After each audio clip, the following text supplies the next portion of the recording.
20년이라는 세월은 참으로 무겁고도 정직한 시간입니다. 그 긴 시간 동안 저는 이 교회의 구석구석을 제 손때가 아닌 기도의 눈물로 채워왔다고 자부해왔거든요. 처음 교회에 부임하던 날, 저를 환대하며 내밀어 주시던 성도들의 거칠고 따뜻한 손마디의 감촉이 지금도 생생합니다. 그 시절 우리는 참 가난했지만 영적으로는 그 어느 때보다 풍요로웠답니다. 성도들의 가정의 숟가락이 몇 개인지, 어느 집 자녀가 이번 시험 때문에 가슴을 졸이는지까지도 다 알고 있을 정도로 우리는 서로의 삶 속에 깊숙이 들어와 있었으니까요. 누군가 아프다는 소식만 들려도 우리는 일손을 놓고 달려가 서로의 손을 맞잡고 하나님께 간절히 매달리며 그 아픔을 내 것처럼 나누던 시절이 분명히 있었습니다. 하지만 교회가 해를 거듭하며 양적인 성장을 거듭하고 그 규모가 커질수록 우리가 공유하던 그 끈끈하고 투박한 사랑에도 조금씩 균열이 가기 시작했습니다. 건물이 높아지고 예배당이 화려해질수록 성도들과 저 사이의 거리는 이상하게도 점점 더 멀어져만 가더라고요. 예전에는 길에서 마주치기만 해도 반갑게 부둥켜 안던 분들이 이제는 매끄럽게 닦인 교회 바닥 위에서 격식을 차린 눈인사만 건네고 서둘러 자리를 피하시는 모습을 볼 때마다 제 가슴 한쪽에는 시린 바람이 불기 시작했답니다. 성도들에게 저는 더 이상 삶의 애환을 나누는 영적인 아버지가 아니라 그저 일주일에 한 번 세련된 종교적 위안을 제공하는 서비스 관리자처럼 취급받기 시작한 것이죠. 이러한 변화는 장로님들과의 관계에서 더욱 노골적으로 드러났습니다. 교회의 이권과 행정적 효율을 우선시하는 장로님들에게 복음의 본질이나 하나님의 공의를 강조하는 제 설교는 점점 더 불편한 소음으로 들리기 시작했던 모양입니다. 목사님, 요즘 성도들은 수준이 높아서 그런 고리타분한 죄나 회개 같은 이야기는 별로 좋아하지 않습니다라는 말을 장로님들이 대놓고 하실 때마다 저는 제 존재 이유를 부정당하는 기분이 들었거든요. 그분들에게 교회는 더 이상 죄인들이 모여 눈물로 회개하는 성소가 아니라 사회적 지위를 확인하고 인맥을 쌓는 거대한 사교의 장이자 경영의 대상이 되어버린 것 같아 마음이 아팠답니다. 하나님의 말씀을 전하는 강단조차 이제는 마음 편히 설 수 없는 곳이 되어버렸습니다. 설교 도중에 장로님들의 좌석을 슬쩍 바라보면 그분들은 은혜를 받기 위해 귀를 여는 것이 아니라 제 실언을 잡아내거나 교회의 이익에 반하는 내용이 없는지 감시하는 눈빛으로 저를 쏘아보고 계셨으니까요. 당회 때마다 복음의 핵심 가치보다는 교회의 부동산 가치나 재정 확보 방안에만 열을 올리는 그분들의 목소리를 들으며 저는 우리가 과연 같은 하나님을 믿고 있는 것인지 의문이 생길 정도였습니다. 20년을 바쳐 일궈온 이 성전에서 정작 하나님이 주인이 되실 자리는 점점 사라지고 사람들의 목소리만 가득 차오르는 현실을 지켜보는 것은 제게 너무나 가혹한 형벌이었습니다. 예배가 끝나고 성도들이 썰물처럼 빠져나간 뒤 화려한 조명 아래 남겨진 저는 말할 수 없는 고립감에 휩싸이곤 했습니다.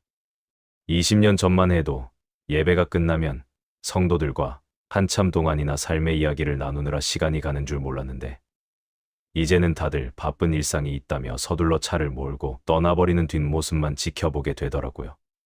저 역시 누군가에게 속마음을 털어놓고 싶었지만 이제 교회 안에서 제가 믿고 기댈 수 있는 사람은 단 한 명도 남아있지 않다는 사실을 깨달을 때마다 온몸이 떨리는 고독을 느껴야 했습니다.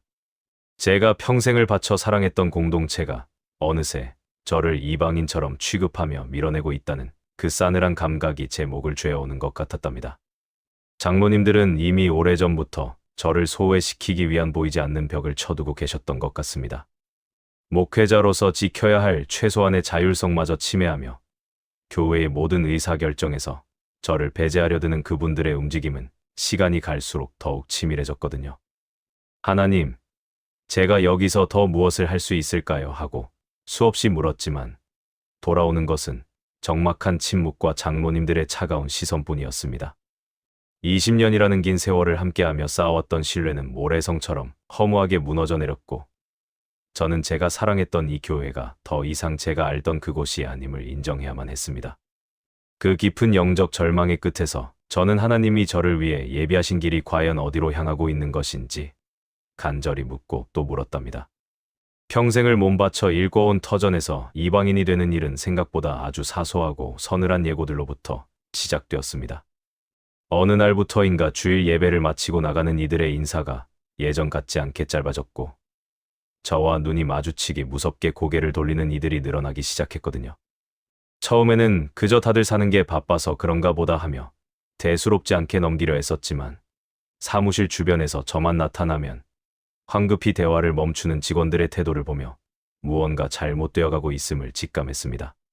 제 등 뒤로 쏟아지는 그 차가운 정적은 제가 감당하기 힘든 무게로 저를 짓누르기 시작했답니다.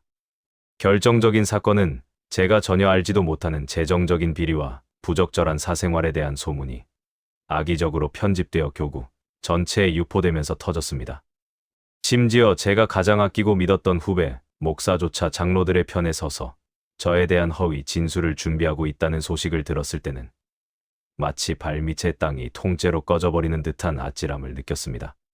청춘을 다 바쳐 오직 하나님과 성도들만을 바라보며 걸어온 제 삶이 누군가의 치밀한 기획 아래 한순간에 파렴치한 범죄자의 기록으로 둔갑해버린 현실이 도저히 믿기지 않았습니다. 억울함을 호소하고 싶어 장로님들을 찾아갔지만 그분들은 이미 저를 지워버리기로 작정한 듯 서늘한 표정으로 저를 맞이하시더라고요. 장로회 측에서는 이미 변호사까지 대동하여 저를 압박할 모든 준비를 마친 상태였습니다. 만약 제가 순순히 물러나지 않는다면 형사 고소를 진행하겠다는 협박은 물론이고 제가 쌓아온 명예를 산산조각 내버리겠다는 노골적인 경고를 서슴지 않았거든요. 심지어 제가 떠나지 않으면 남은 가족들의 생계까지 위협할 수 있다는 식의 이야기를 점잖은 말투로 내뱉는 그들을 보며 저는 인간이 가진 악의의 깊이에 몸서리를 쳤습니다. 법정으로 가서 끝까지 싸운다면 제 결백을 증명할 수도 있었겠지만 그렇게 된다면 제가 목숨처럼 사랑했던 곳이 세상의 조롱거리가 되고 이들의 신앙이 뿌리째 흔들릴 것이 빤히 보였답니다. 하나님께서는 제 억울함을 풀어주시겠다고 약속하시는 대신 오히려 그 비참한 잔을 그대로 마시라는 가혹한 응답을 주셨습니다. 교회의 화평을 위해 제가 모든 오욕을 짊어지고 스스로 사라지는 것이 성전을 지키는 마지막 사명이라는 사실을 깨달았을 때 제 심장은 갈갈이 찢겨나가는 것 같았습니다. 자진 사퇴라는 허울 좋은 이름 뒤에 숨겨진 그 강제적인 축출의 현장에서 저는 결국 떨리는 손으로 사임서라는 이름의 사형 선고문에 서명할 수밖에 없었습니다. 한 세대에 가까운 세월을 바쳐 세운 기도의 제단이 종이 한 장의 서명으로 영영 남의 것이 되어버리는 그 순간 저는 제 영혼이 텅 비어버리는 듯한 상실감을 맛보아야 했습니다. 짐을 정리하는 과정은 그 비참함을 확인하는 처절한 의식이었습니다.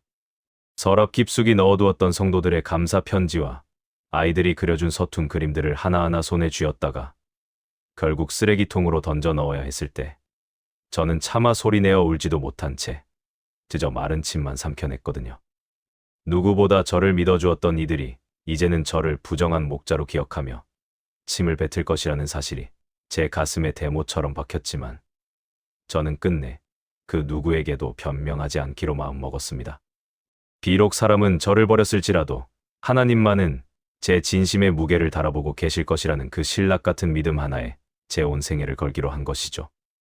마침내 정든 공간을 떠나야 하는 시간이 되었을 때 저를 배웅하러 나온 이는 단 한 사람도 없었습니다.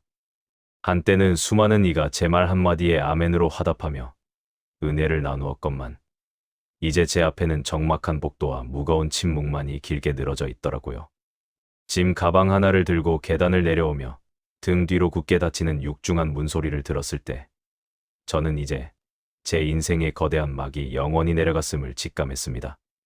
하지만 그 참담한 광야의 첫머리에서 저는 역설적으로 세상 그 누구의 방해도 받지 않고 오직 하나님과만 독대할 수 있는 기회를 얻었음을 깨달았습니다. 비록 발붙일 곳 하나 없는 처량한 신세가 되었지만 저는 저를 이 광야로 내모신 하나님의 더 큰 계획이 반드시 있으리라 믿으며 눈물 젖은 얼굴로 첫걸음을 떼어놓았답니다. 돌이켜보면 그 모든 수치와 억울함조차 저를 정결하게 하시려는 하나님의 어떠한 계획과 다정한 손길이었음을 이제는 고백할 수 있습니다. 당시에는 저를 향해 손가락질하던 사람들의 목소리가 천둥소리처럼 크게 들려 귀를 막고 싶었지만 그 소음들이 사라진 뒤에야 비로소 세밀하게 들려오는 주님의 음성에 집중할 수 있게 되었으니까요. 명예도 권위도 다 내려놓고 이름 없는 나그네가 되어 길 위로 내던져졌을 때 비로소 저는 제가 전하던 복음이 얼마나 입술에만 머물러 있었는지를 뼈저리게 반성하게 되었습니다. 하나님께서는 저를 무너뜨리신 것이 아니라 저라는 사람 안에 가득 차 있던 교만과 익숙함을 허물어뜨리시고 그 자리에 오직 주님만이 거하실 수 있는 새 부대를 준비하고 계셨던 것이죠. 그렇게 쫓겨나듯 나온 길 위에서 저는 한동안 목적지 없이 떠돌며 무너진 마음을 추스려야 했습니다. 갈 곳도 없고 불러주는 곳도 없는 완전한 고립 속에서 저는 제가 그동안 누려왔던 것들이 얼마나 당연하지 않은 은혜였는지를 다시금 깨닫게 되었답니다. 세상의 눈으로 보면 실패자여 낙오자였지만 하나님께서는 그 비참한 패배의 자리에서부터 저를 다시 빚어가기 시작하셨습니다. 아무것도 남지 않은 제 손을 보며 절망하기보다 이제야말로 아무런 계산 없이 오직 주님만을 의지할 수 있는 진짜 신앙의 경주가 시작되었다는 사실에 가슴 한구석이 뜨거워짐을 느꼈거든요. 그렇게 저는 억울함의 눈물을 닦아내고 저를 향해 열려있는 또 다른 하나님의 사역지를 찾아 고요히 기도에 무릎을 꿇기 시작했답니다. 세상 밖으로 밀려나 마주한 현실은 생각보다 훨씬 더 차갑고 냉정했습니다. 평생을 강단 위에서 영적인 가치와 하늘의 소망만을 이야기하며 살아온 저에게 당장 몸을 뉘고 성도들과 마주 앉을 작은 공간 하나를 구하는 일은 거대한 벽처럼 느껴졌거든요. 주머니 속에 든 뻔한 예산을 쥐고 처음 찾아간 부동산에서 저는 제가 얼마나 세속적인 물정에 어두운 사람이었는지를 뼈저리게 실감해야 했습니다. 중개인은 제 형편을 듣더니 어이가 없다는 듯 헛웃음을 지으며 서류 뭉치를 뒤적거리더라고요. 그분이 무심하게 던진 말 한마디가 제 가슴에 깊은 생채기를 남겼답니다. 목사님, 평생 목회 활동만 하셔서 그런지 이런 세속적인 부분은 셈이 좀 흐리신가 보네요. 하는 그 말에는 저의 지난 세월을 통째로 부정하는 듯한 비아냥이 섞여 있는 것 같아 얼굴이 화끈거렸으니까요. 그 냉소적인 반응 앞에서 저는 아무런 대꾸도 하지 못한 채 멍하니 서 있을 수밖에 없었습니다. 제가 가졌던 신앙의 무게나 그동안 헌신해온 세월은 부동산이라는 세속적인 저울 위에서는 아무런 가치도 증명하지 못했거든요. 중개인은 제가 제시한 금액으로는 이 동네에서 창고 하나 구하기 힘들다며 혀를 찼고 저는 그럴 리가 없다는 표정으로 한참이나 매물 목록을 들여다보았답니다. 하지만 숫자는 정직했고 제 처지는 그 숫자보다 더 초라했습니다. 누군가에게는 보잘것없는 보증금일지 몰라도 저에게는 쫓겨나듯 나오며 겨우 챙겨온 마지막 생명줄과 같은 돈이었기에 그 간극에서 오는 자괴감은 제 영혼을 사정없이 갉아먹기 시작했습니다. 결국 저는 부동산 주인이 이끄는 대로 제 눈높이를 한참이나 낮추기로 했습니다. 처음에는 그래도 성도들이 찾아오기 편한 대로변 근처를 꿈꿨지만 발걸음은 점점 더 좁은 골목으로 그리고 더 낡은 건물의 외곽으로 밀려나기 시작했습니다. 나중에는 더 싼 곳, 조금만 더 저렴한 곳이 있으면 어디든 좋으니 알려달라고 제가 먼저 중개인의 소매를 붙들게 되더라고요. 그렇게 떠밀려 도착한 곳은 어느 시장통 건물 구석의 지하상가였습니다. 지상에서의 화려함과는 거리가 먼 사람들의 거친 숨소리와 비릿한 냄새가 뒤섞인 그곳은 제가 상상했던 예배당의 모습과는 너무나도 달랐습니다. 계단을 하나씩 내려갈 때마다 제 마음도 지하 깊숙한 곳으로 가라앉는 것만 같았습니다. 막상 마주한 그 공간은 도저히 하나님의 말씀을 전하는 성소라고 부르기엔 무리가 있어 보였거든요.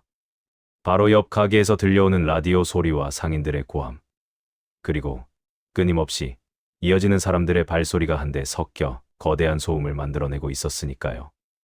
이런 무질서한 시장통 한복판에서 어떻게 경건한 예배를 드릴 수 있을까 싶은 생각에 눈앞이 캄캄해졌답니다. 대형 교회의 질서 정연하고 엄숙한 분위기에 익숙해져 있던 저에게 이날 것 그대로의 현장은 감당하기 힘든 혼란 그 자체였습니다. 저는 과연 이곳에서 찬송가를 부를 수나 있을지, 기도를 할 때 옆 상점의 욕설이 들려오면 어쩌나 하는 현실적인 걱정들에 휩싸여 고개를 저었습니다. 결국 저는 이곳은 도저히 안 되겠다는 결론을 내리고 도망치듯 그 자리를 벗어나기로 마음먹었습니다. 하나님이 나를 이런 곳으로 보내실 리가 없다는 자기합리화와 함께 제 자신이 너무나 초라하게 느껴져 견딜 수가 없었거든요. 허기와 피로가 한꺼번에 몰려와 근처의 허름한 식당에 자리를 잡았습니다. 뜨끈한 수제비 한 그릇으로 쓰린 속을 달래고 나면 이 막막한 상황도 조금은 나아질까 싶었답니다. 밀가루 반죽을 투박하게 떼어 넣은 국물을 삼키며 저는 제가 처한 처지를 다시금 되돌아보았습니다. 쫓겨나듯 나온 곳의 성도들은 지금쯤 무엇을 하고 있을지, 나를 모함했던 장로들은 이제 만족하고 있을지 하는 잡다한 생각들이 꼬리에 꼬리를 물고 이어지더라고요. 억울함과 자괴감이 뒤섞여 수제비 맛이 느껴지지 않을 정도로 마음이 무거웠습니다. 그저 이 한 그릇을 비우고 나면 조용히 집으로 돌아가 모든 것을 포기하고 싶은 심정뿐이었답니다. 제가 걸어온 길이 정녕 잘못된 것이었는지, 아니면 하나님께서 저를 아주 잊으신 것인지 묻고 싶었지만 입술은 떨어지지 않았습니다. 그런 제 모습이 너무나 가련해서 수저를 든 손이 미세하게 떨리기까지 하더라고요. 세상에 홀로 던져진 기분으로 꾸역꾸역 국물을 마시던 그때였습니다. 누군가 제 테이블 곁으로 다가와 조심스럽게 저를 부르는 소리가 들렸습니다. 목사님, 혹시 목사님 아니세요? 하는 그 목소리에 저는 본능적으로 몸을 움츠렸습니다. 이전 교회에서 겪었던 그 비참한 배신과 차가운 시선들이 떠올라 누군가 저를 알아보는 것 자체가 공포로 다가왔거든요. 쫓겨난 목사라는 꼬리표가 붙은 채 이런 시장통 식당에서 수제비를 먹고 있는 제 꼴을 들켰다는 생각에 쥐구멍이라도 찾고 싶은 심정이었습니다. 또다시 나를 비난하거나 조롱하려는 사람은 아닐까 싶은 마음에 저는 고개도 들지 못한 채 수저만 만지작거렸답니다. 지금의 저에게는 누군가의 인사를 받아낼 만한 품위도 마음의 여유도 전혀 남아있지 않았으니까요. 하지만 상대방은 포기하지 않고 제 앞자리에 조심스럽게 걸터앉으며 다시 말을 건넸답니다. 저 기억 안 나세요? 저 예전에 그 교회 다녔던 김 집사예요 하는 그 말에 저는 천천히 고개를 들 수밖에 없었습니다. 어렴풋이 기억이 났습니다. 아주 오래전, 제가 부임한 지 얼마 되지 않았을 때 우리 공동체에 잠시 머물렀던 분이었죠. 억울한 소문과 배신으로 얼룩진 기억들 사이에서 김 집사님의 얼굴을 발견한 순간 제 마음속에 처져 있던 팽팽한 경계심이 아주 조금은 누그러지는 기분이 들었습니다. 비록 쫓겨나듯 나온 곳의 기억은 여전히 아프고 쓰라렸지만 이 낯선 시장통 한복판에서 마주한 옛 신도의 얼굴은 예상치 못한 위로로 다가왔거든요. 저를 원망하거나 비난하는 눈빛이 아니라 진심으로 반가워하며 저를 바라보는 그 선한 눈매를 보며 저는 참았던 숨을 길게 내뱉었습니다. 내가 여전히 누군가에게는 목사로 기억되고 있다는 사실, 그리고 가장 낮은 곳으로 떨어졌다고 생각한 순간에 하나님께서 옛 인연을 보내주셨다는 사실이 제 얼어붙은 마음을 조금씩 녹이기 시작했답니다. 그렇게 저는 가장 초라하고 낮은 자리에서 제가 잃어버렸다고 생각했던 소중한 인연과 다시 마주하며 조심스럽게 인사를 건넸답니다.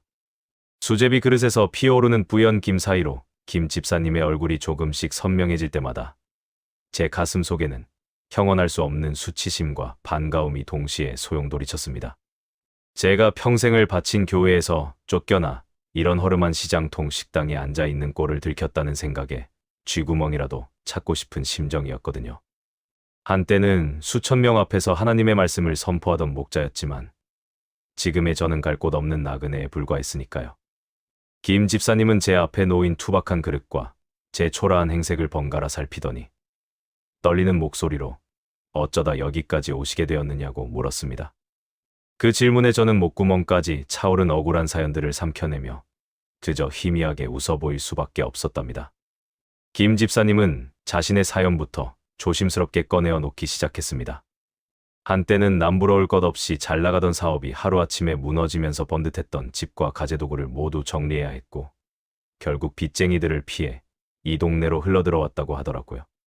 지금은 이 시장 건물 지하 구석에서 작은 부자재 상가를 운영하며 억척스럽게 하루하루를 버티고 있다는 그녀의 고백에 저는 가슴 한구석이 미어지는 것 같았습니다. 제가 영광의 자리에 있을 때 우리 곁을 떠났던 그녀가 사실은 인생의 가장 어두운 터널을 지나고 있었다는 사실을 이제야 알게 된 것이죠. 자신의 무너진 삶을 덤덤하게 털어놓는 그녀의 젖은 눈을 보며 저 역시 더 이상 제 처지를 숨길 수 없겠다는 생각이 들었습니다. 저는 결국 장로님들에게 모함을 받고 쫓겨나듯 사임서를 쓰고 나온 제 구차한 사연을 있는 그대로 털어놓았습니다. 하나님의 일을 한다는 명목하에 사람들에게 상처를 입고 이제는 예배드릴 처소 하나 구하지 못해 부동산을 전전하고 있다는 제 고백에 김 집사님은 제 손을 꽉 맞잡았습니다.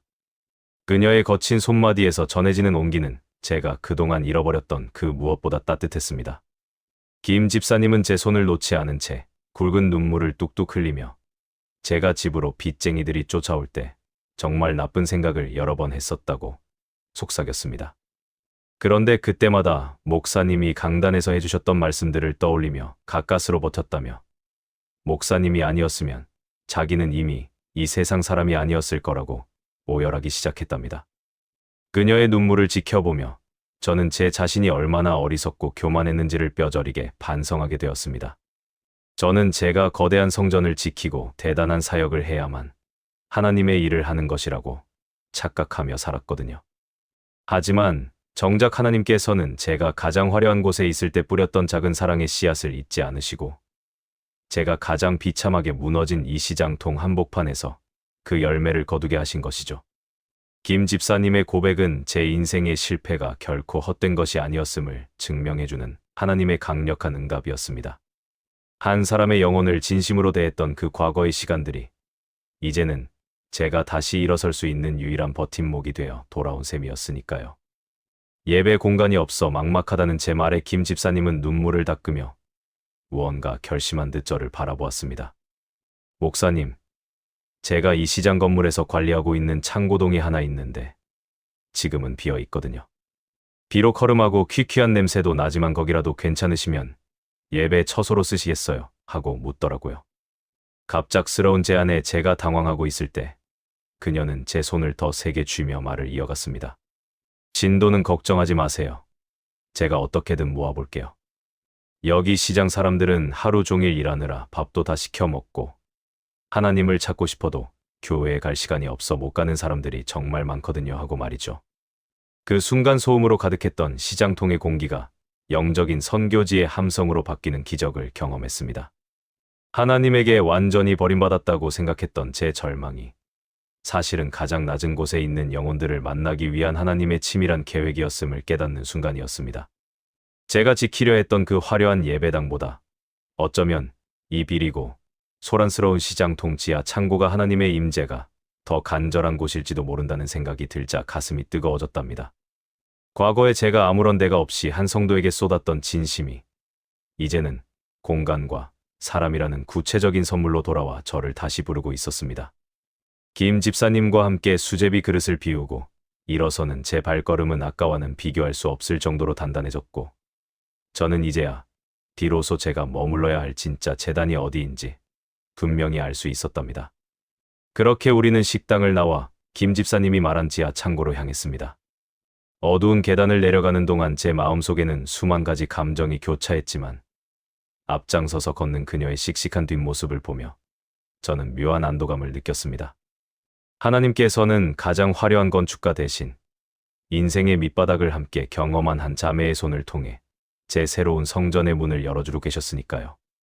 퀴퀴한 곰팡이 냄새가 코끝을 찔렀지만 김 집사님이 창고의 셔터를 올리는 소리는 저에게 그 어떤 교회 반주보다 더 웅장하게 들렸습니다. 이제 이곳에서 저는 다시 무릎을 꿇고 제게 맡겨진 가장 낮은 곳의 양떼를 위해 기도를 시작할 준비가 되었습니다. 셔터가 올라가며 드러난 공간은 냉정할 만큼 아무것도 없는 상태였습니다.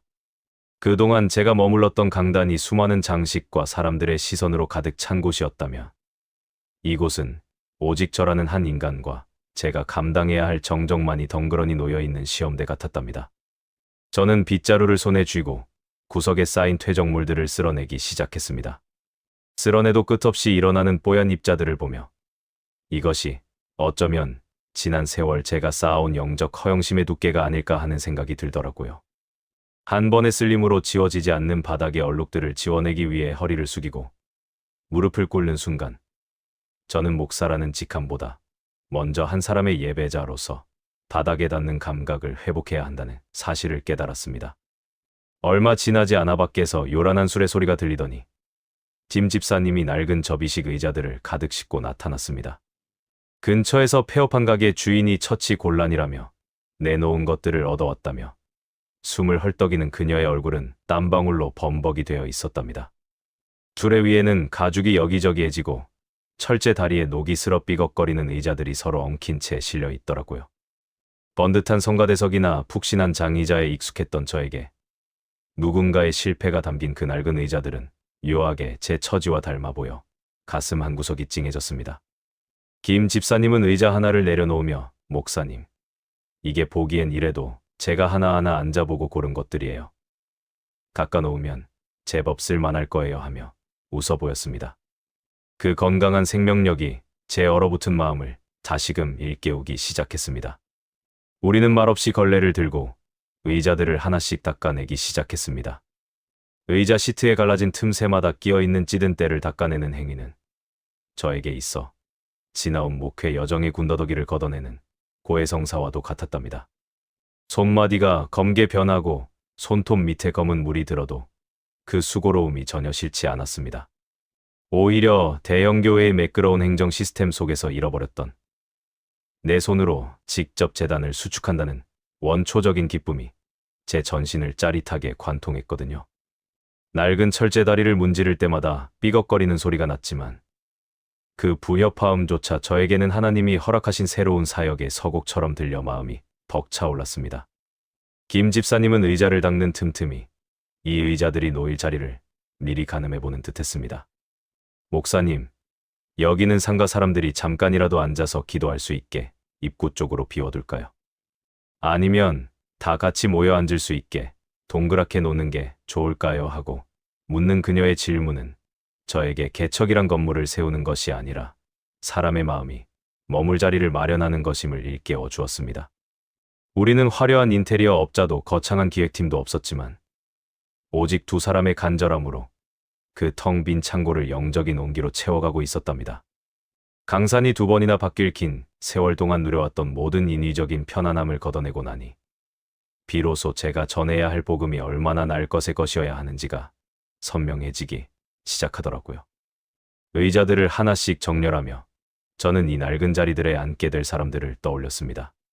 세상에서 치이고 상처 입어 더 이상 물러설 곳 없는 이들이 누군가 쓰다 버린 이 초라한 접이식 의자에 몸을 기댔을 때 느낄 그 위로의 무게를 상상했거든요.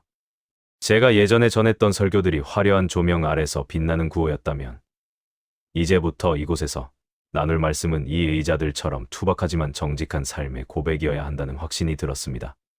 김 집사님은 제가 말없이 의자를 매만지는 것을 보더니 제 마음을 다 잊기라도 한 듯 목사님, 하나님은 큰 교회보다 지금 여기서 우리가 닦는 이 의자 하나를 더 기쁘게 보실 거예요 라고 짧게 덧붙였습니다.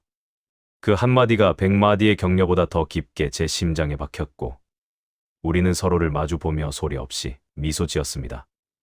마지막 의자를 닦아 배치하고 나니 어느덧 창고 안에는 묘한 질서가 생겨났습니다. 비록 보잘것없는 탁자 하나와 해진 의자 몇 개가 전부인 공간이었지만 그곳을 채운 것은 인간의 계획이 아닌 하나님의 인도하심이라는 확신이 저를 압도했습니다. 개척이란 무에서 유를 만드는 것이 아니라 하나님이 이미 버려진 것들 속에 숨겨두신 은혜를 찾아내는 작업임을 저는 이 낮은 곳에서 온몸으로 배우고 있었답니다. 김 집사님과 저는 누가 먼저랄 것도 없이 그 낡은 의자들 사이에 무릎을 꿇었습니다. 아무런 음향시설도 화려한 조명도 없는 그 적막한 지하 한복판에서 우리는 오직 숨소리만 섞인 채 이곳이 새로운 성전이 되었음을 알리는 첫 기도를 하나님께 올렸답니다. 하나님, 저희가 이제야 여기 도착했습니다. 화려한 지붕 아래서 주님을 다 안다고 떠들던 저희의 교만을 용서하시고 이제는 이 비좁은 창고에서 조금 더 가까운 곳에서 주님의 숨소리를 듣게 하소서. 이 낡고 해진 의자들 위에 앉게 될 영혼들을 기억하시어 그들이 세상에서 입은 상처를 주님의 이름으로 씻어내게 하옵소서. 이제는 제가 주인이 아니라 주님이 주인이 되시는 진짜 예배를 이곳에서 시작하게 하시고 시장통의 소음조차 주님을 향한 찬양으로 변하는 기적을 저희에게 허락해 주시옵소서. 저희는 아무것도 가진 것이 없으나 주님 한 분만으로 충분하다는 사실을 이곳에서 증명하게 하소서. 주 예수님 이름으로 기도드리나이다. 아멘. 기도를 마치고 눈을 떴을 때 제 뺨에는 어느덧 뜨거운 눈물이 흐르고 있었습니다. 20년 사역의 마침표가 아닌 진정한 소명의 시작점에 서 있다는 사실이 저를 떨게 만들었거든요. 김 집사님 역시 붉어진 눈시울로 저를 바라보며 목사님, 이제 정말 시작이네요. 라고 말했습니다. 저는 고개를 끄덕이며 그녀의 거친 손을 맞잡았습니다. 이제 이곳은 더 이상 낡은 창고가 아니라 절망에 빠진 이들이 새 생명을 얻는 거룩한 성소가 될 것임을 저는 믿어 의심치 않았습니다. 화려한 장식은 없어도 하나님의 임재만은 그 어느 대형 교회보다 뜨겁게 우리를 감싸고습니다. 정성껏 닦아놓은 낡은 접이식 의자들이 주인 없이 덩그러니 놓여있는 풍경을 마주하는 일은 생각보다 훨씬 더 고통스러운 인내를 요구했습니다. 강산이 2번이나 바뀌는 그 긴 세월 동안 저는 한 번도 비어있는 예배당을 걱정해 본 적이 없었거든요. 대형 교회의 강단에 서면 언제나 수천 명의 성도가 빼곡히 들어차 저를 바라보고 있었고 저는 그 광경을 당연한 권리처럼 누려왔던 것이죠. 하지만 이곳 지하 창고에서의 현실은 냉혹했습니다. 제가 아무리 간절하게 기도를 올리고 정갈하게 자리를 준비해도 계단을 내려오는 발소리 하나 들리지 않는 정적만이 제 곁을 지킬 뿐이었습니다.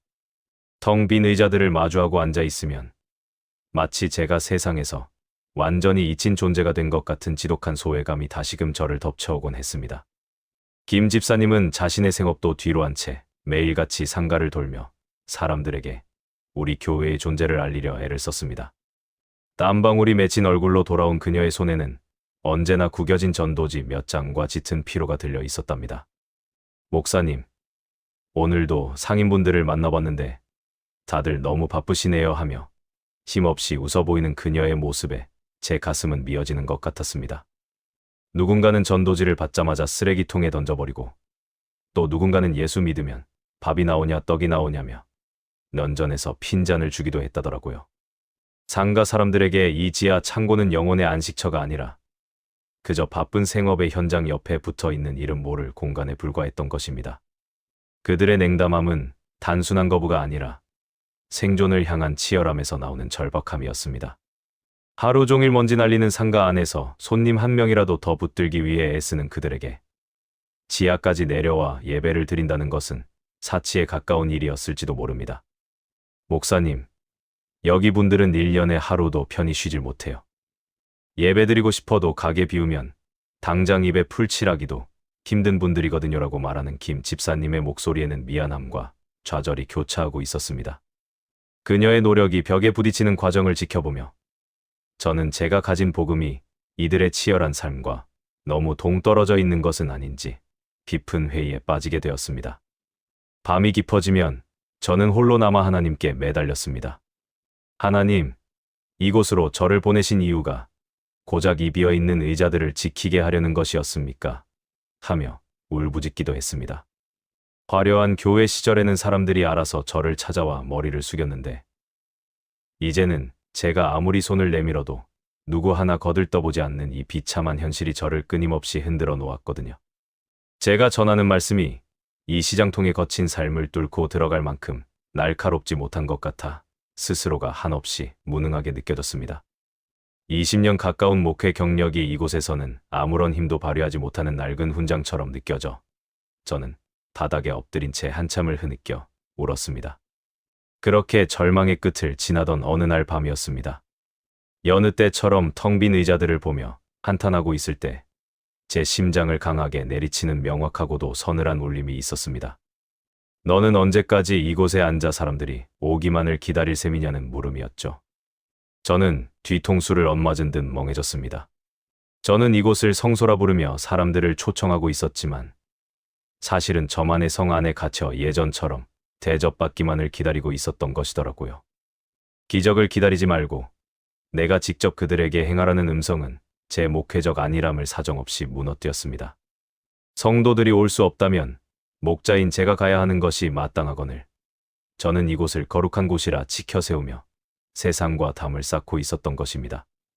저는 그 자리에서 회개의 눈물을 쏟아냈습니다. 상인들이 지하로 내려오지 못하는 것이 그들의 완악함 때문이 아니라 그들의 아픔 속으로 직접 걸어 들어가지 못한 저의 교만 때문이었음을 깨달았거든요.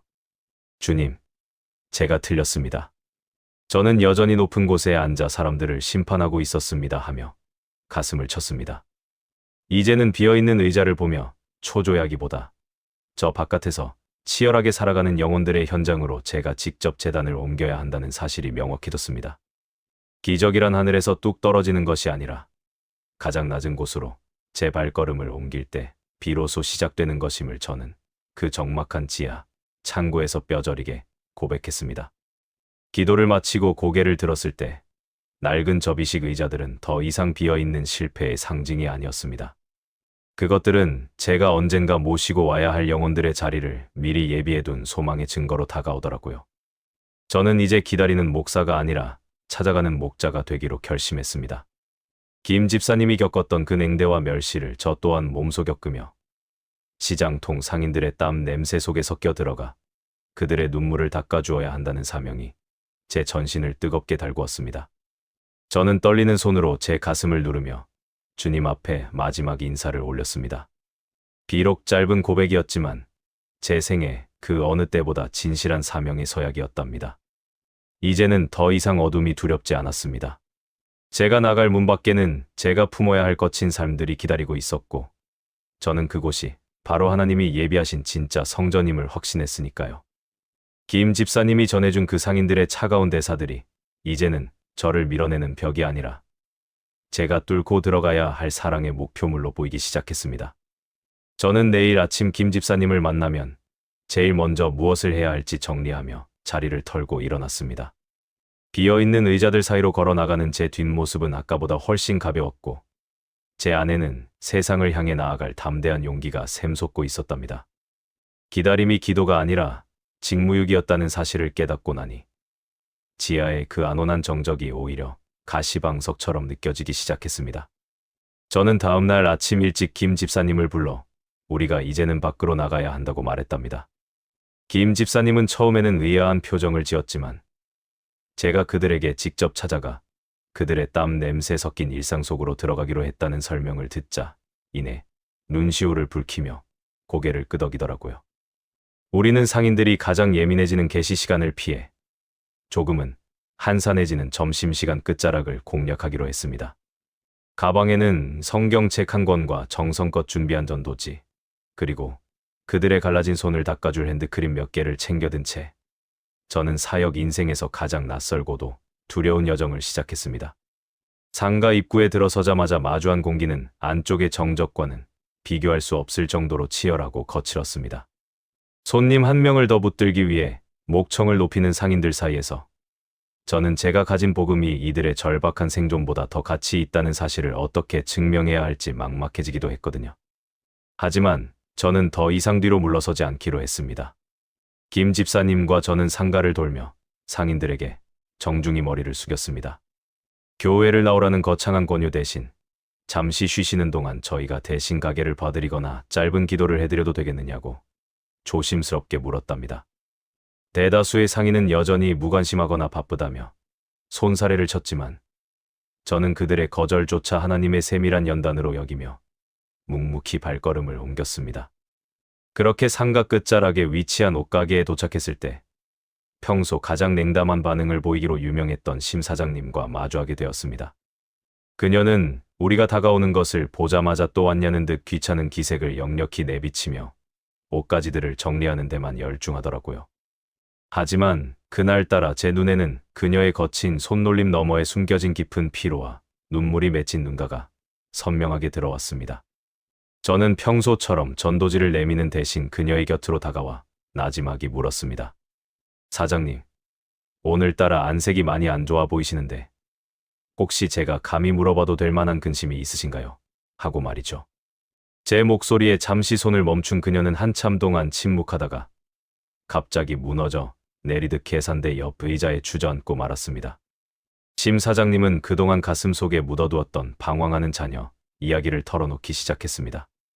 남편과 사별하고 홀로 시장 바닥에서 옷을 팔아 키운 외아들이 학교를 그만두고 가출한 지 벌써 일주일이 넘었다며 돈 벌어 무엇 하나 싶은 생각이 들어 매일 아침 눈을 뜨는 것이 지옥 같다고 오열하더라고요. 저는 그녀의 이야기를 묵묵히 들으며 대형교회 시절 상담실에서 가식적으로 내뱉었던 위로의 말들을 떠올리고는 스스로를 책망했습니다. 지금 그녀에게 필요한 것은 세련된 상담 기법이 아니라 그녀의 아픔을 함께 짊어질 그리스도의 사랑이라는 것을 깨달았거든요.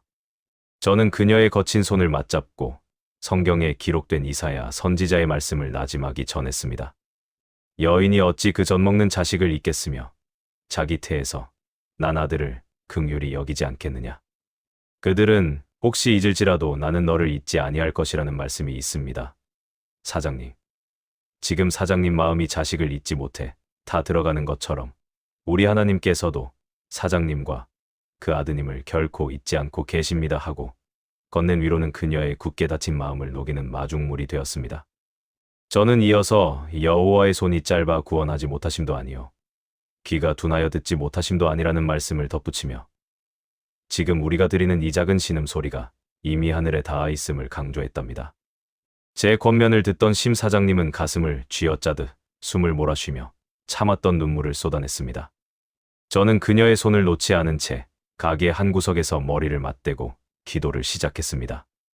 하나님, 여기 한 어머니의 찢어진 가슴이 있습니다. 평생을 자식 하나 바라보고 이 거친 시장통에서 뼈가 닳도록 일해온 이 여종의 눈물을 닦아 주시옵소서. 길 잃은 아들의 발걸음을 주님께서 친히 인도하시어 어머니의 품으로 돌아오게 하시고 무너진 이 가정의 기둥을 주님의 권능으로 다시 세워 주시옵소서. 사장님이 오늘 흘리는 이 눈물이 결코 헛되지 않음을 주님께서 증명해 주시고 이곳이 주님의 위로가 임하는 성소가 되게 하소서 하며 간절히 매달렸답니다. 제 기도가 이어질수록 심 사장님의 어깨는 더 크게 들썩였고 그녀의 손에서 전해지는 떨림이 제 심장까지 고스란히 전달되었습니다. 기도를 마치고 눈을 떴을 때 심 사장님은 번진 화장을 닦아낼 생각도 못한 채 멍하니 저를 바라보고 있었습니다. 그녀는 한참 동안 제 손을 놓지 않더니 지금까지 수많은 종교인이 다녀갔지만 내 자식 일로 같이 울어주며 하나님의 마음을 전해준 사람은 목사님이 처음이라며 떨리는 목소리로 말하더라고요. 그녀는 제가 전하는 말씀이 자기를 비난하는 훈계가 아니라 자기를 안아주는 품처럼 느껴진다고 고백했습니다. 저는 그것이 바로 하나님의 본심이며 주님은 항상 가장 아픈 곳에 함께 계신다는 사실을 다시 한번 일깨워 주었습니다. 그러자 심 사장님은 옷소매로 눈물을 닦아내며 아까 말씀하신 거기 예배한다는 그곳이 어디라고 하셨죠? 하고 조심스럽게 물었습니다. 그 질문을 듣는 순간 제 온몸에는 짜릿한 전율이 흘렀습니다. 하나님은 제가 지하에 머물며 오기만을 기다릴 때는 침묵하시더니 제가 그녀의 눈물 속으로 직접 뛰어들자마자 처소라는 응답보다 더 귀한 사람의 마음이라는 열매를 허락하신 것이죠. 저는 그녀에게 그곳에는 사장님을 위해 닦아놓은 낡지만 정성 어린 의자가 준비되어 있다고 주님은 이미 사장님을 기다리고 계셨노라고 대답했습니다. 심 사장님은 이번 주말에 꼭 찾아가겠노라고 가서 내 자식을 위해 다시 한번 같이 기도해달라고 저를 붙들었습니다. 김 집사님과 저는 옷가게를 나오며 서로의 눈을 맞췄습니다. 우리의 발걸음은 아까보다 훨씬 가벼워졌고 시장통의 소음은 이제 더 이상 벽이 아니라 주님께로 인도해야 할 영혼들의 노래로 들리기 시작했습니다. 얼마 후 하나님은 또 한 번 기적을 선물하셨습니다. 길 잃은 아들의 발걸음을 다시 인도해달라 구하니 정말로 그 발걸음을 다시 돌려주신 거죠. 심 사장님의 아들이 집으로 돌아왔다는 소식은 생각보다 빠르게 상가 구석구석으로 퍼져나갔습니다. 그 소문은 단순히 한 가정의 경사가 아니라 차가운 콘크리트 복도마다 가득했던 불신과 경계의 벽을 허무는 작은 균열이 되었답니다. 전도지를 돌릴 때마다 바쁘다며 고개를 돌리던 상인들이 이제는 제가 지나갈 때면 슬며시 눈길을 건네거나 아주 짧은 목례를 보내오기 시작했거든요. 저는 그 작은 변화를 놓치지 않고 더욱 낮은 곳으로 제 몸을 낮추기로 했습니다. 정해진 예배 시간에 누군가 찾아오길 기다리는 것이 아니라 그들의 치열한 생존 현장이 곧 제가 지켜야 할 강단이라는 사실을 이제는 명확히 알았으니까요. 상인들은 저를 향해 출장 목사라는 생경한 이름을 붙여주었습니다. 처음에는 어느 식당 사장님이 배달 나가는 오토바이를 보며 목사님도 부르면 바로 오시니 꼭 출장 서비스 같네요 하며 농담처럼 던진 말이었는데 그것이 어느새 저를 상징하는 가장 명예로운 직함이 되어버렸답니다. 저는 그 이름이 참 좋았습니다. 격식을 차린 정장이 아니라 소매를 걷어붙인 셔츠 차림으로 상가를 누비며 기도가 필요한 곳이라면 장소를 가리지 않고 달려갔거든요. 수선집의 좁은 미싱 탁자 옆에서 바늘땀을 새는 사장님의 구분 등을 어루만지며 기도했고, 점심 장사를 마치고 땀을 닦는 식당 주방 입구에서 기름때 묻은 상인의 손을 잡고 하나님의 위로를 구했습니다. 그들에게 복음은 거창한 신학적 담론이 아니라 당장 내일의 매상을 걱정하고 아픈 몸을 이끌고 가게 문을 열어야 하는 고단한 일상을 버티게 해주는 실질적인 힘이어야 했습니다. 저는 수선집 사장님의 침침해진 눈을 위해 기도하며 성경에 기록된 바디메오의 간절함이 오늘 이 미싱 소리 사이에서도 응답받기를 나지막이 속삭였습니다. 또한 식당 주방에서 찬물에 손을 담그며 거친 숨을 몰아쉬는 아주머니에게는 주님께서 친히 제자들의 발을 씻기셨던 그 섬김의 손길이 지금 당신의 수고로운 손 위에 함께하고 계신다는 사실을 전하며 함께 울었답니다. 거룩한 제단은 화려한 조명 아래 있는 것이 아니라 이렇듯 누군가의 삶이 치열하게 끓어오르는 현장 한복판에 있음을 저는 매일같이 목격했습니다. 출장 사역이 거듭될수록 상가 안의 공기는 조금씩 부드러워지기 시작했습니다. 예전에는 종교라는 이름의 거부감이 앞섰다면 이제는 자신들의 아픔을 진심으로 들어주는 이웃으로 저와 김 집사님을 받아들이는 분위기였거든요. 개업을 앞두고 불안해하는 과일 가게 주인은 저를 불러 잠시라도 좋은 이 가게 안에서 기도를 해달라고 부탁했고, 몸이 아파 수술을 앞둔 상인은 수술실에 들어가기 전 제 목소리를 듣고 싶다며 전화를 걸어오기도 했습니다. 저는 그럴 때마다 제가 가진 모든 영적인 에너지를 쏟아부어 그들의 삶을 축복했습니다. 대형교회 시절에는 한 번도 경험해보지 못한 영혼과 영혼이 가감없이 부딪히며 만들어내는 뜨거운 신앙의 불꽃이 제 가슴을 뜨겁게 달구었습니다. 이러한 변화는 자연스럽게 일요일 아침의 풍경으로 이어졌습니다. 처음에는 한두 명뿐이던 지하의 처소가 이제는 상가의 문을 잠시 닫고 내려오는 상인들로 인해 생기가 돌기 시작했거든요. 심 사장님은 약속대로 제일 먼저 자리를 지켜주었고, 그녀를 따라 수선집 사장님과 식당 아주머니들도 하나둘씩 그 낡은 접이식 의자에 몸을 맡겼습니다. 의자가 삐걱거리는 소리와 상인들의 거친 숨소리가 섞인 그곳은 세상의 눈으로 보기엔 한없이 초라했으나 주님의 눈에는 그 어떤 대성당보다 아름다운 성전이었을 것입니다. 저는 그들의 젖은 눈동자를 바라보며 말씀의 씨앗을 뿌렸고, 그것은 시장통의 척박한 땅 위에서도 놀라운 생명력으로 싹을 틔우기 시작했습니다. 이제는 제가 먼저 다가가지 않아도 상인들이 저를 찾아와 삶의 애환을 털어놓는 지경에 이르렀습니다. 전도지를 돌리며 외면당하던 시절의 상처는 이제 훈장처럼 제 가슴에 남았고, 저는 진짜 목회란 교회의 문턱을 높이는 것이 아니라 그 문턱을 완전히 부수고 세상으로 나아가는 것임을 확신하게 되었습니다.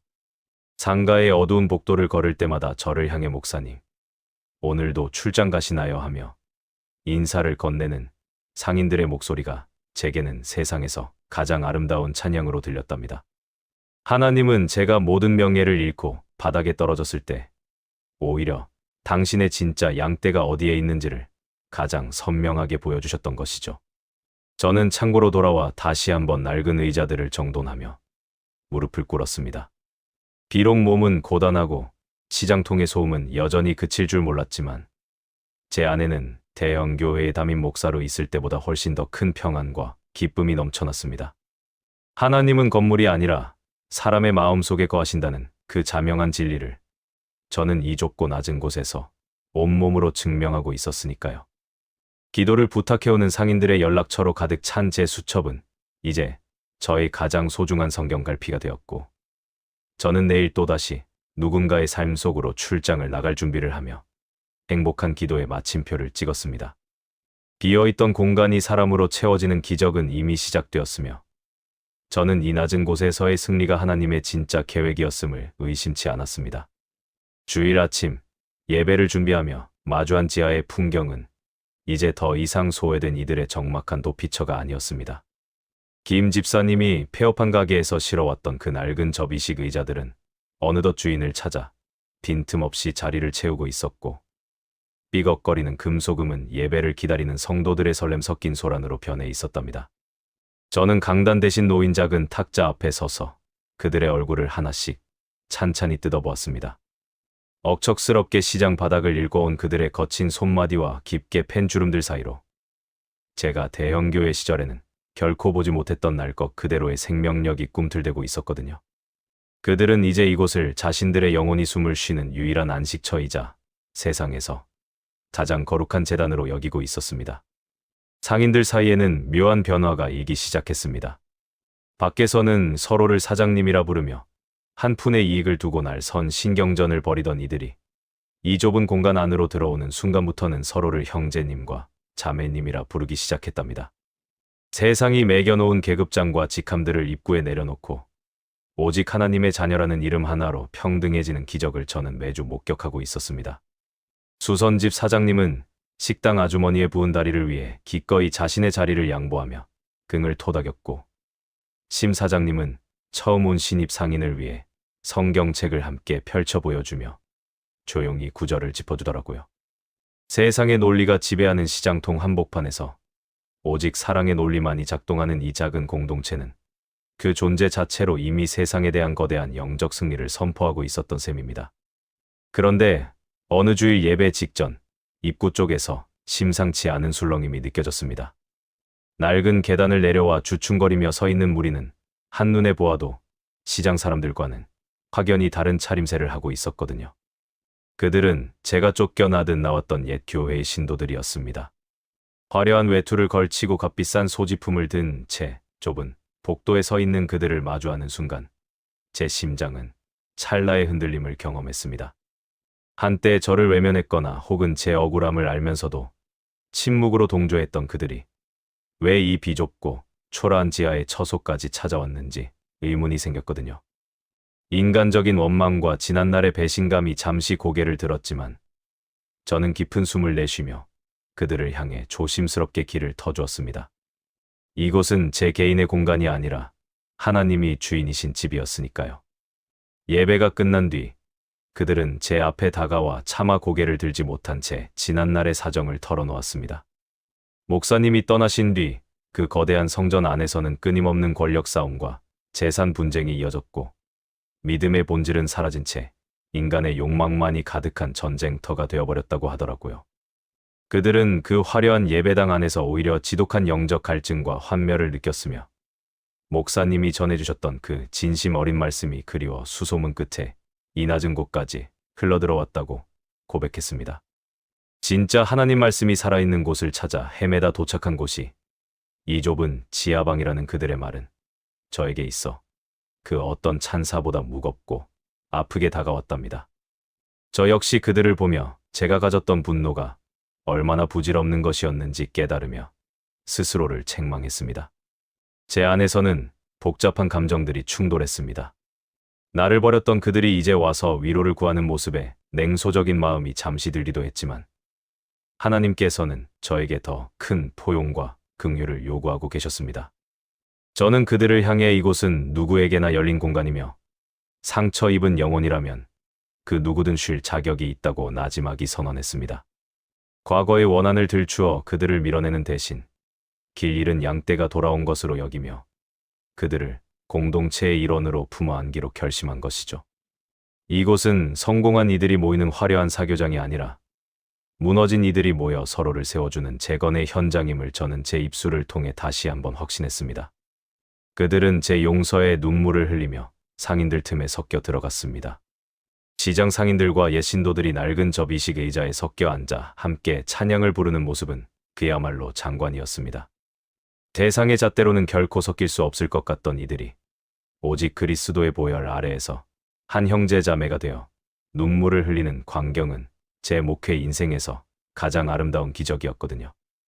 옛 신도들은 상인들의 거친 손을 잡고 자신들의 교만을 진심으로 회개했고, 상인들은 그들에게 따뜻한 자리를 내어주며 시장 특유의 넉넉한 인심으로 그들을 맞이했습니다. 가장 낮은 곳에서 일궈낸 이 작은 공동체가 세상의 그 어떤 거대한 성전보다 강인한 생명력을 지녔음을 저는 그 뜨거운 찬양의 열기 속에서 확신할 수 있었습니다. 화려함 뒤에 숨겨진 공허함보다 초라함 속에 깃든 진실함이 더 큰 힘을 발휘하고 있었습니다. 저는 기적을 목격했습니다. 사람의 마음과 마음이 이어지는 영적인 연대를 목격하고 있었습니다. 하나님은 제가 모든 것을 잃었다고 생각한 그 자리에서 오히려 가장 순수하고 강력한 교회를 재건하고 계셨던 것이죠. 성도들이 내뱉는 진심 어린 아멘 소리는 지하의 공기를 진동시키며 하늘로 향하고 있었습니다. 저는 예배를 마치고 나가는 이들의 손을 일일이 맞잡으며 이곳이 바로 하나님이 꿈꾸셨던 그 교회임을 다시 한번 가슴에 새겼습니다. 절망이 소망으로 바뀌는 이 낮은 곳의 기적은 이제 시작에 불과했습니다. 주일마다 비좁은 지하 계단을 내려오는 성도들의 온기를 마주하며 저는 하나님의 역설적인 은혜를 매 순간 뼈저리게 실감하고 있습니다. 처음 이곳에 내려왔을 때만 해도 오직 차가운 정막만이 흐르던 시평 남짓한 공간은 이제 밀려드는 성도들을 감당하기에 턱없이 비좁은 장소가 되어버렸답니다. 화려한 대형교회의 예배당에서도 느껴보지 못했던 그 뜨거운 영적 열기가 이 작은 처소를 가득 채울 때마다 저는 물리적인 크기가 결코 하나님의 임재를 결정짓지 않는다는 사실을 다시금 깨닫습니다. 어깨를 맞대고 앉아 서로의 숨소리조차 공유해야 하는 이 밀도 높은 예배의 현장은 오히려 우리를 하나의 가족으로 묶어주는 거대한 사랑의 용광로가 되어주었습니다. 비좁음은 불편함이 아니라 우리가 서로에게 얼마나 가까이 다가가 있는지를 증명하는 은혜의 척도였던 셈입니다. 성도들은 이제 이 공간을 자신들의 삶이 재건되는 거룩한 성소로 여기고 있었습니다. 어느 날 예배를 마친 뒤 심 사장님과 김 집사님이 주축이 된 몇몇 성도들이 저를 찾아와 조심스럽게 두툼한 봉투 하나를 제 손에 쥐어주었습니다. 목사님, 저희가 조금씩 마음을 모았어요 하며 수줍게 웃는 그들의 얼굴에는 제가 예전에 보았던 세상에 찌든 때 대신 평안할 수 없는 평안함이 깃들어 있었답니다. 봉투 안에는 시장 바닥에서 땀 흘려본 상인들의 푼돈과 화려한 생활을 뒤로하고 참회의 마음으로 이곳을 찾은 옛 신도들의 정성이 한데 섞여 있었습니다. 저는 단 한 번도 새로운 처소나 건축에 대해 언급한 적이 없었기에 그들의 자발적인 헌신 앞에 한동안 말을 잇지 못하고 멍하니 그들의 손을 맞잡을 뿐이었습니다. 그들은 이제 이곳이 좁아서 불편한 것이 아니라 더 많은 상처 입은 이웃을 모시기 위해 더 넓은 사랑의 그릇이 필요하다는 것을 스스로 느끼고 있었던 것이죠. 성도들이 건넨 그 귀한 예물은 단순한 화폐의 가치를 넘어선 것이었습니다. 그것은 누군가에게는 하루치의 고된 노동을 포기한 희생이었고 누군가에게는 지난날의 교만을 씻어내는 가장 정직한 회개의 증표였으니까요. 저는 그 봉투를 가슴에 품으며 우리가 새로 세워야 할 것은 벽돌과 시멘트로 쌓은 화려한 건물이 아니라 이미 우리 마음속에 단단하게 세워진 이 사랑의 성전을 세상 밖으로 확장하는 일임을 확신했습니다. 지평 공간에서 시작된 이 작은 기적은 이제 보이지 않는 성전의 기초가 되어 세상을 향해 더 낮은 곳으로 뻗어나갈 준비를 마친 셈이었습니다. 가장 비참하게 쫓겨났던 그날의 절망이 사실은 이 위대한 승리를 위한 하나님의 가장 완벽한 설계였음을 저는 비로소 온몸으로 고백했습니다. 제가 만약 그 높은 강단에서 내려오지 않았더라면 저는 평생 이 낮은 곳에서 피어나는 진실한 눈물의 가치를 알지 못했을 것입니다. 저는 짐을 정리하기 전 처음 이 처소에 들어와 홀로 빗자루를 들고 먼지를 쓸어내던 그 자리를 가만히 내려다보았습니다. 그때의 막막함과 두려움이 이제는 수많은 이의 기도로 닦여 반질반질해진 것을 보니 가슴 한구석이 뭉클해지더라고요. 하나님은 가장 낮은 곳에 있는 저를 한순간도 잊지 않으셨고 제가 모든 권위와 명예를 내려놓았을 때 비로소 진짜 목자가 무엇인지를 제 온 삶을 통해 가르쳐 주셨습니다. 믿음만 있다면 주님은 광야에서도 길을 내시고 메마른 땅에서도 샘물을 터뜨리신다는 그 평범하지만 위대한 진리를 저는 이 지하에서의 사투를 통해 증명해 보였습니다. 이제 우리는 더 넓은 곳으로 나아가 새로운 사명을 감당하겠지만 제가 처음 마주했던 그 낮고 겸손한 마음만은 영원히 이 자리에 새겨둘 것입니다. 가장 낮은 곳이 곧 하늘과 가장 가까운 곳이었음을 깨닫게 해주신 주님께 모든 영광을 돌립니다. 저의 이 투박하고 부끄러운 고백을 끝까지 들어주신 여러분께도 깊은 감사를 드립니다. 대형교회의 담임 목사로 살 때보다 지금 이 지하상가의 출장 목사로 사는 이 순간이 제 인생에서 가장 빛나는 전성기라고 감히 말씀드리고 싶습니다. 막막한 생존의 벼랑 끝에서 홀로 버티고 계신 분이 있다면 부디 저의 입 위로 했던 발버둥이 당신의 무너진 무릎을 일으키는 작은 부축이 되기를 간절히 소망합니다. 하나님은 당신을 외면하신 것이 아니라 가장 단단한 소명을 빚어내기 위해 지금 그 거친 광야의 시간을 함께 걷고 계신 것뿐입니다. 혹시 여러분도 저처럼 모든 것을 잃었다고 생각한 자리에서 다시 소망의 실마리를 찾은 경험이 있으신가요? 아니면 지금 당장 누군가의 따뜻한 중보가 절실한 상황이신가요? 여러분이 댓글로 남겨주시는 그 고단한 삶의 사연들은 제가 하나하나 가슴에 새기며 함께 기도하는 제목이 될 것입니다. 우리의 만남은 여기서 끝이 아니라 가장 낮은 곳에서 함께 승리하는 새로운 시작이 될 것입니다. 여러분의 삶에도 제가 경험한 이 말도 안 되는 기적이 반드시 찾아오기를 소망하며 여러분의 평안을 위해 저 또한 멈추지 않고 기도하겠습니다.